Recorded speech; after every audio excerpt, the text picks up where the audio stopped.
Assalamualaikum warahmatullahi wabarakatuh. Selamat sore anak-anakku semuanya dimanapun kalian berada. Sore hari ini kita akan belajar bersama-sama melanjutkan materi pembelajaran kelas 8 untuk semester yang kedua atau semester genap, yaitu mengenai teks ulasan. Baik anak-anakku, untuk lebih jelasnya ikuti paparan berikut ini.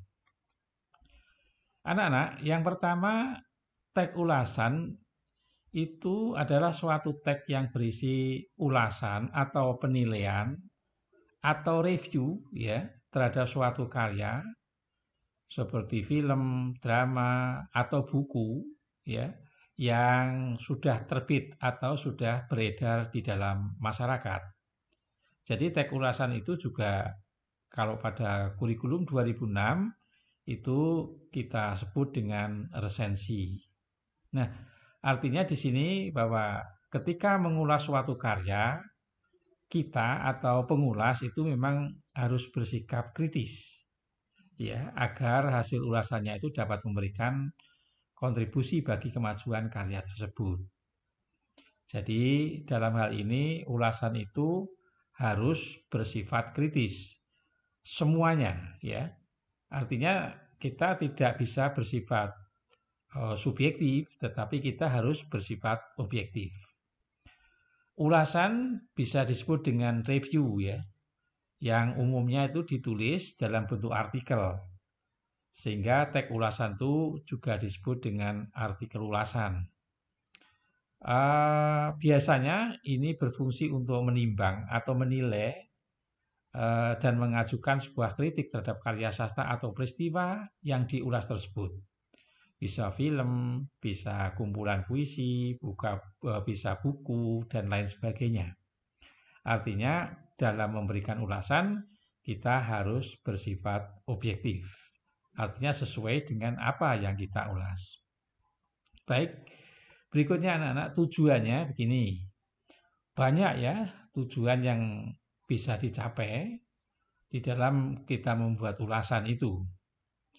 Dan ulasan itu bisa kalian jumpai pada karya-karya sastra tertentu ya, yang biasanya ini dipublikasikan lewat koran ataupun majalah ya. Jadi kalau misalnya di dalam satu koran itu biasanya pada hari Minggu itu ada pojok sastra atau di situ yang mengulas beberapa macam karya sastra. Dan disitulah contoh ulasan biasanya kita bisa menemukannya. Baik anak-anakku, tujuannya yang pertama itu menunjukkan pandangan atau penilaian penulis resensi terhadap suatu karya. Jadi bisa saja itu menunjukkan pandangan kita setelah kita membaca suatu karya itu atau melihat satu pertunjukan film misalnya. Maka disitulah pandangan kita terhadap atau penilaian kita terhadap karya sastra itu biasanya bisa kita tulis di dalam bentuk suatu artikel.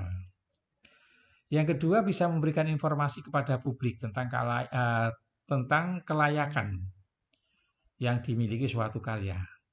Jadi biasanya para pembaca atau para pencari-pencari informasi atau pencari-pencari buku yang baru itu biasanya lebih melihat ulasan terlebih dahulu sehingga nantinya apakah layak untuk dibaca misalnya di sekolah ataupun mungkin bagi anaknya, bagi dirinya sendiri itu maka bisa melihat ulasan yang ada di dalam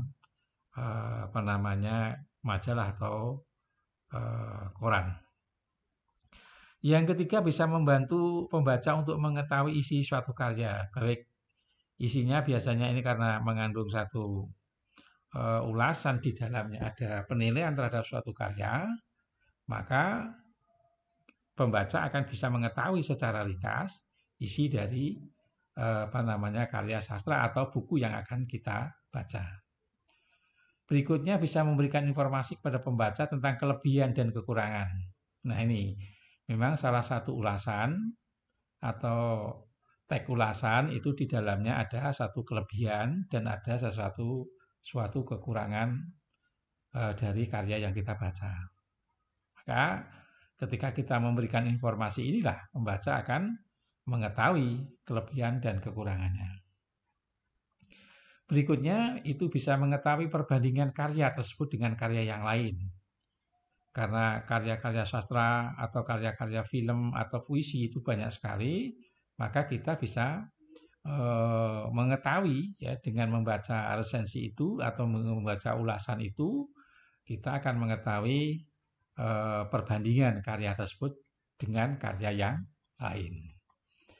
Berikutnya bisa memberikan informasi komprehensif tentang suatu karya. Jadi bisa memberikan informasi yang menyeluruh, yang lengkap ya terhadap karya sastra yang akan kita baca. Ya. Karena apa? Di dalamnya sudah menjelaskan atau dijelaskan oleh uraian tersebut berbagai macam hal yang terkait dengan karya sastra itu. Berikutnya bisa memberitahu atau mengajak pembaca untuk merenungkan atau memikirkan ataupun mungkin mendiskusikan masalah yang terdapat dalam suatu karya. Ini bisa menjadikan satu bahan untuk didiskusikan bersama apakah karya tersebut ini bisa memberikan manfaat lebih kepada pembacanya. Berikutnya bisa memberikan pertimbangan pada pembaca apakah suatu karya itu pantas dinikmati atau tidak. Tentunya ini sangat tergantung kepada siapa karya sastra itu nanti akan kita berikan. Misalkan karya sastra itu karya sastra yang khusus dibicarakan masalah misalnya remaja, maka kita apakah karya tersebut layak untuk dibaca, pantas dibaca oleh remaja atau tidak, maka biasanya kita akan memberikan informasi itu melalui sebuah ulasan. Berikutnya bisa memudahkan pembaca dalam memahami hubungan karya sastra dengan karya yang lain. Ya, jelas ini akan bisa memberikan informasi awal mengenai hubungan karya sastra dengan karya yang lain. Misalnya puisi dengan puisi yang lain atau puisi dengan hubungannya dengan karya-karya yang lain tentang buku, sastra, dan lain-lainnya. Yang terakhir bisa memberikan pertimbangan bagi pembaca sebelum memutuskan apakah memilih, membeli, atau menikmati. Memang kita akan menemukan informasi awal dari buku yang baru ataupun karya yang baru ataupun mungkin film ataupun mungkin karya puisi ataupun mungkin lagu.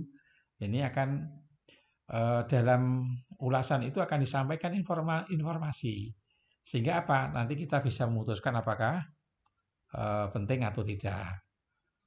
Kita memilih atau membeli buku yang akan kita baca atau karya-karya yang akan kita lihat penayangannya. Baik, berikutnya anak-anakku ciri-cirinya begini ya anak-anak. Bahwa teks ulasan itu terdiri strukturnya ya. Strukturnya ada orientasi, ada tafsiran, evaluasi, dan rangkuman. Jelas ini sudah ada di buku kalian, di buku paket masing-masing. Ciri yang kedua itu memuat informasi berdasarkan pandangan atau opini penulis terhadap suatu karya atau produk. Karena ini tadi sebagai yang saya sampaikan di awal, bahwa informasi awal terhadap suatu karya itu biasanya ada di dalam teks ulasan, sehingga ini akan menjadi satu pandangan, bisa menjadi informasi ya berdasarkan pandangan penulis. Berikutnya opininya atau pendapatnya itu berdasarkan fakta yang diinterpretasikan. Maksudnya begini, opini berdasarkan fakta ini bahwa ulasan itu karena merupakan suatu pendapat, dasarnya adalah fakta-fakta yang ada di dalam karya atau produk itu. Jadi karena di dalam suatu karya itu pasti di situ ada fakta-fakta tertentu, maka kita sebagai seorang yang biasanya membuat ulasan itu biasanya akan menginterpretasikan ya opini tersebut berdasarkan fakta yang ada. Dan berikutnya yang terakhir ini dikenal dengan istilah lain yaitu resensi. Ya. Berikutnya anak-anakku jenis ulasan, ini hanya sebagai informasi saja, bahwa jenis teks ulasan itu ada 3. Ada teks ulasan yang informatif, kemudian deskriptif, dan ada teks ulasan kritis. Nah, teks ulasan yang informatif itu biasanya berisi gambaran singkat terhadap suatu karya itu. Jadi ini tidak menyampaikan isi karya itu secara keseluruhan. Yang kedua, teks deskriptif ini jelas namanya saja sudah deskriptif, bahwa teks ulasan atau resensi ini berisi gambaran yang detail pada bagian karya sastra. Nah, ini biasanya memang dilakukan pada karya fiksi, ya, dengan tujuan untuk mendapatkan gambaran tentang manfaat atau pentingnya informasi. Berikutnya yang ketiga ini teks ulasan yang bersifat kritis. Teks ini ya berisi ulasan karya secara terperinci dengan mengacu pada metode atau pendekatan ilmu pengetahuan tertentu. Jadi teks ini ditulis secara objektif dan kritis, bukan berdasarkan subjektif, bukan berdasarkan pandangan per individu, tetapi didasarkan atas objek yang ada di dalam karya itu. Contohnya di situ ada resensi terhadap novel, ya mungkin pendekatan menggunakan sosiologis, atau mungkin pendekatannya menggunakan pendekatan religius, atau mungkin menggunakan pendekatan budaya, dan seterusnya. Ini kritis, artinya kritis itu menyoroti secara kritis berdasarkan pendekatan ilmu pengetahuan tertentu, berdasarkan konsep pengetahuan tertentu. Ya, itu teks ulasan. Baik, berikutnya anak-anakku, sebagaimana dalam buku mata pelajaran kalian, bahwa struktur teks ulasan itu ada 4. Yang pertama ada orientasi, berikutnya ada tafsiran, evaluasi, dan rangkuman. Nah, kalau itu buku, ya, kalau yang diulas buku biasanya sebelum orientasi itu ada identitas buku, mulai dari judul buku, pengarang, penerbit, tahun terbit, dan seterusnya. Kalau teks ulasan secara umum memang ada orientasi. Yang pertama itu ini gambaran umum ya mengenai sebuah karya, bisa buku, bisa drama, bisa novel, bisa roman, bisa puisi. Ini gambaran umum saja. Yang kedua tafsiran, berisi gambaran detail mengenai sebuah karya, baik itu karya maupun karya sastra maupun produk-produk yang lain yang diulas. Misalnya karya itu dilihat dari keunikannya, keunggulannya, kualitasnya, itu ada pada tafsirannya. Berikutnya yang ketiga itu evaluasi, berisi pandangan mengulas terhadap karya sastra yang dilakukan untuk mengulas ya atau memberi bagian-bagian yang mempunyai nilai dan bagian-bagian yang kurang. Nah, disinilah kita akan menunjukkan bahwa dalam evaluasi ini akan menunjukkan bagian-bagian yang mempunyai nilai tertentu atau bagian-bagian yang kita anggap kelebihannya, ya, kelebihannya mempunyai nilai-nilai tertentu gitu, dan bagian-bagian yang kurang dari isi yang ada di dalamnya. Kita akan menilai di sana. Kita harus objektif menilai tentang suatu karya sastra atau produk tertentu. Yang terakhir untuk strukturnya ini rangkuman, berisi kesimpulan dari ulasan terhadap suatu karya atau produk ya, yang biasanya berisi komentar apakah produk tertentu itu berkualitas atau tidak. Ya, jadi berdasarkan hasil tafsiran dan evaluasi itu akhirnya kita dapat memberikan satu rangkuman apakah yang kita ulas itu berkualitas atau tidak. Baik, berikutnya di sini ada contoh ya. Ada contoh teks ulasan. Ini bukan ateis ini ya, bukan ateis. Tapi ini karang setan. Ya, judulnya maaf ini bukan ateis tapi karang setan dan seterusnya. Ini hanya contoh saja. Ada identitas buku, orientasi, tafsiran, evaluasi. Nah, ini contoh ya, tapi kalian bisa melihat di buku kalian mengenai contoh-contoh ini.